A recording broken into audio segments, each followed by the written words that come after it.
Slide ট্রানজিশনে ওই স্লাইডে বিদ্যমান লেখা বা অবজেক্টের উপর কার্যকর হয় না। একটি স্লাইড আবির্ভূত হওয়ার সঙ্গে সঙ্গে ওই স্লাইডের সবগুলো লেখা এবং অবজেক্ট একবারে দেখা যায়। বক্তব্যের প্রসঙ্গ অনুযায়ী পর্যায়ক্রমে লেখাগুলো, বিশেষ করে উপশিরোনামগুলো একে একে পর্দায় আবির্ভূত হলে দর্শক শ্রোতাদের মনোযোগ নতুন করে প্রতিটি আলোচ্য বিষয়ের প্রতি নিবদ্ধ হয়। আলোচ্য প্রসঙ্গ অনুযায়ী উপশিরোনামগুলো পর্যায়ক্রমে স্লাইডে উপস্থাপন করার জন্য ওই সব লেখা এবং অবজেক্টে কাস্টম অ্যানিমেশন প্রয়োগ করতে হয়। লেখা এবং অবজেক্টে কাস্টম অ্যানিমেশন প্রয়োগের কাজ স্পষ্টভাবে বোঝার জন্য একটি স্লাইড আলাদা করে নেওয়া যেতে পারে। এক্ষেত্রে 2 নম্বর স্লাইডটি আলাদা করে নেওয়ার জন্য ডিজিটাল বাংলাদেশ প্রেজেন্টেশনের ফাইল মেনু থেকে সেভ অ্যাজ কমান্ড দিলে সেভ অ্যাজ ডায়ালগ বক্স পাওয়া যাবে। সেভ অ্যাজ ডায়ালগ বক্সের ফাইল নেম ঘরে স্লাইড 2 টাইপ করে ডায়ালগ বক্সের সেভ বোতামে ক্লিক করলে স্লাইড 2 নামে ডিজিটাল বাংলাদেশ প্রেজেন্টেশনের হুবহু একটি কপি তৈরি হবে।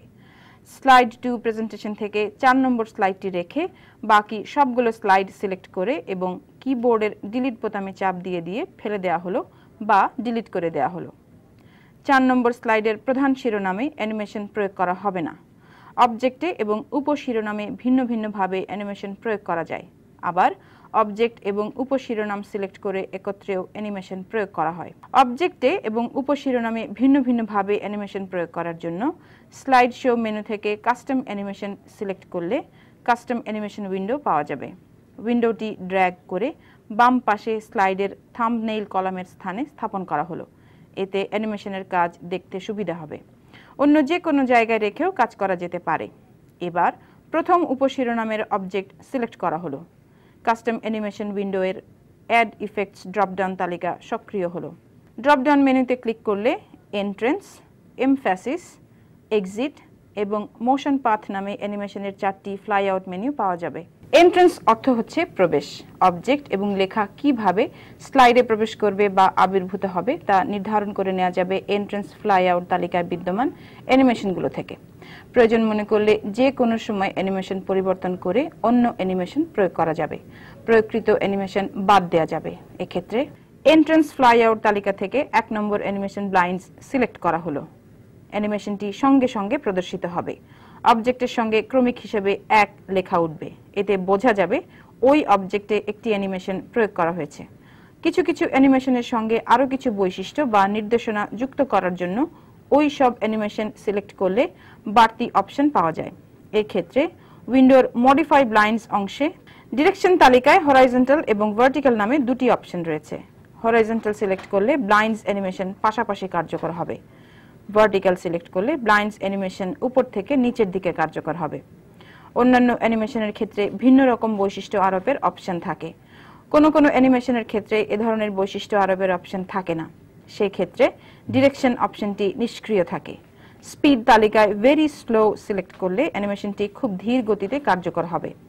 স্লো সিলেক্ট করলে অ্যানিমেশনটি ধীর গতিতে কার্যকর হবে। মিডিয়াম সিলেক্ট করলে অ্যানিমেশনটি মধ্যম গতিতে কার্যকর হবে। ফাস্ট সিলেক্ট করলে অ্যানিমেশনটি দ্রুত গতিতে কার্যকর হবে। ভেরি ফাস্ট সিলেক্ট করলে অ্যানিমেশনটি খুব দ্রুত গতিতে কার্যকর হবে। এই ক্ষেত্রে মিডিয়াম সিলেক্ট করা হলো। এবার অ্যানিমেশনটি চালিয়ে দেখার জন্য কিবোর্ডের F5 বোতামে চাপ দিলে প্রথমে স্লাইডটি উপস্থাপিত হবে।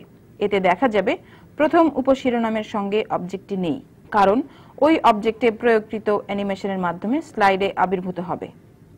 এবার কিবোর্ডের এন্টার বোতামে চাপ দিলে ব্লাইন্ডস অ্যানিমেশনের মাধ্যমে অবজেক্টটি স্লাইডে আবির্ভূত হবে।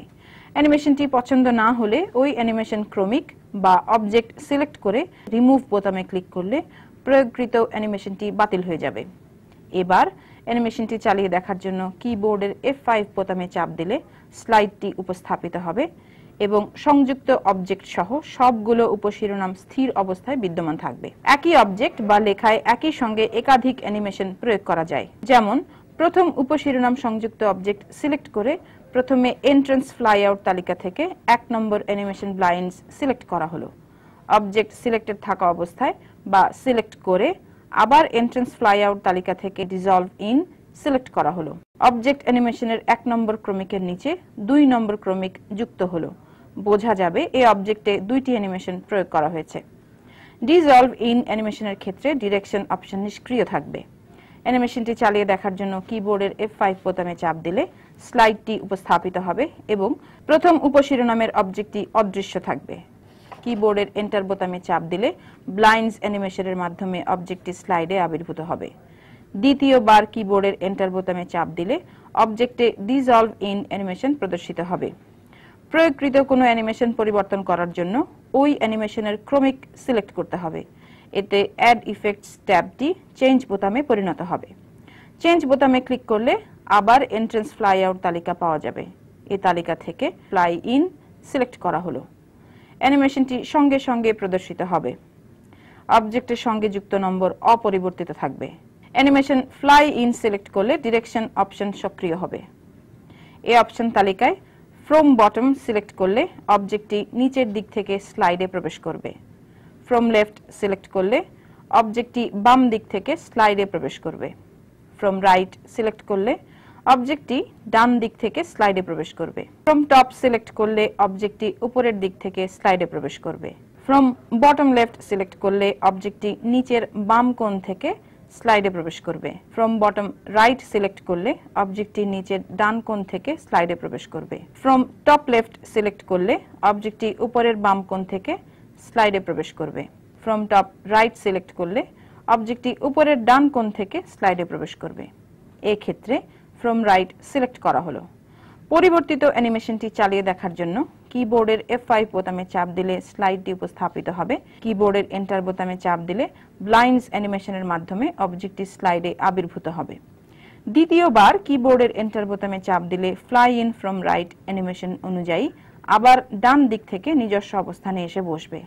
আপাতত ফ্লাই ইন অ্যানিমেশন ক্রমিক 2 সিলেক্ট করার পর রিমুভ বোতামে ক্লিক করে প্রয়োগকৃত অ্যানিমেশনটি বাতিল করে দেওয়া হলো। একই নিয়মে উপশিরোনামের লেখায় অ্যানিমেশন প্রয়োগ করার জন্য প্রথম উপশিরোনামের লেখা সিলেক্ট করা হলো। এন্ট্রেন্স ফ্লাই আউট তালিকা থেকে লাইট স্পিড সিলেক্ট করা হলো। অ্যানিমেশনটি সঙ্গে সঙ্গে প্রদর্শিত হবে। অবজেক্টের সঙ্গে ক্রমিক হিসেবে 2 লেখা উঠবে। এতে বোঝা যাবে ওই অবজেক্টে একটি অ্যানিমেশন প্রয়োগ করা হয়েছে। অ্যানিমেশন প্রয়োগ করা হলে ক্রমিক নম্বরগুলো পর্যায়ক্রমে যুক্ত হতে থাকে এবং ওই ক্রম অনুসারে অ্যানিমেশনগুলো স্লাইডে প্রবেশ করে। স্লাইডটি প্রদর্শিত থাকা অবস্থায় প্রথমবার কিবোর্ডের এন্টার বোতামে চাপ দিলে অবজেক্টে প্রয়োগকৃত অ্যানিমেশন কার্যকর হবে। কিবোর্ডের এন্টার বোতামে দ্বিতীয়বার চাপ দিলে উপশিরোনামের লেখায় প্রয়োগকৃত অ্যানিমেশন কার্যকর হবে। একই নিয়মে অবজেক্ট এবং উপশিরোনামের লেখায় একসঙ্গে অ্যানিমেশন প্রয়োগ করার জন্য দ্বিতীয় উপশিরোনাম সংযুক্ত অবজেক্ট সহ লেখা সিলেক্ট করা হলো। এন্ট্রেন্স ফ্লাই আউট তালিকা থেকে লাইট স্পিড সিলেক্ট করা হলো। অ্যানিমেশনটি সঙ্গে সঙ্গে প্রদর্শিত হবে। লেখা এবং অবজেক্টের সঙ্গে ক্রমিক হিসেবে 3 লেখা উঠবে। স্লাইডটি প্রদর্শিত থাকা অবস্থায় তৃতীয়বার কিবোর্ডের এন্টার বোতামে চাপ দিলে অবজেক্ট এবং উপশিরোনামে একসঙ্গে প্রয়োগকৃত অ্যানিমেশন কার্যকর হবে। অ্যানিমেশনের তালিকায় আরও অনেক অ্যানিমেশন রয়েছে। এর ভেতর থেকে কিছু অ্যানিমেশনের নমুনা দেখে নেওয়ার জন্য সংযুক্ত অবজেক্ট সহ তৃতীয় উপশিরোনাম সিলেক্ট করা হলো। এন্ট্রেন্স ফ্লাই আউট মেনুর মোর ইফেক্টস সিলেক্ট করলে বিভিন্ন গোত্রের অন্যান্য অ্যানিমেশনের তালিকা পাওয়া যাবে। এ তালিকা থেকে ওয়েজ সিলেক্ট করলে অবজেক্ট সহ তৃতীয় শিরোনামের লেখা এভাবে স্লাইডে আবির্ভূত হবে। ইজ ইন সিলেক্ট করলে অবজেক্ট সহ তৃতীয় শিরোনামের লেখা এভাবে স্লাইডে আবির্ভূত হবে। গ্রো অ্যান্ড টার্ন সিলেক্ট করলে অবজেক্ট সহ তৃতীয় শিরোনামের লেখা এভাবে স্লাইডে আবির্ভূত হবে। বাউন্স সিলেক্ট করলে অবজেক্ট সহ তৃতীয় শিরোনামের লেখা এভাবে স্লাইডে আবির্ভূত হবে। অবজেক্ট সহ তৃতীয় উপশিরোনামে বাউন্স অ্যানিমেশন প্রয়োগ করা হলো।